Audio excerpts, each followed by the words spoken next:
യഹോവേ, നീ കണ്ടുവല്ലോ, മൗനമായിരിക്കരുതേ. കർത്താവേ, എന്നോട് അകന്നിരിക്കരുതേ. എന്റെ ദൈവവും എന്റെ കർത്താവുമായുള്ളവേ, ഉണർന്ന് എന്റെ ന്യായത്തിനും വ്യവഹാരത്തിനും ജാഗരിക്കണമേ. എന്റെ ദൈവമായ യഹോവേ, നിന്റെ നീതിപ്രകാരം എനിക്ക് ന്യായം പാലിച്ചു തരണമേ. അവരെന്നെക്കുറിച്ച് സന്തോഷിക്കരുതേ. അവർ തങ്ങളുടെ ഹൃദയത്തിൽ നന്നായി, ഞങ്ങളുടെ ആഗ്രഹം സാധിച്ചു എന്ന് പറയരുതേ.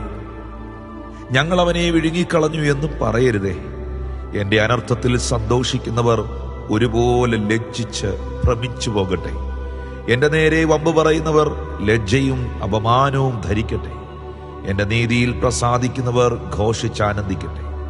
തന്റെ ദാസന്റെ ശ്രേയസിൽ പ്രസാദിക്കുന്ന യഹോവ മഹത്വമുള്ളവൻ എന്നിങ്ങനെ അവരെപ്പോഴും പറയട്ടെ. എന്റെ നാവ് നിന്റെ നീതിയെയും നാളെല്ലാം നിന്റെ സ്തുതിയെയും വർണ്ണിക്കും.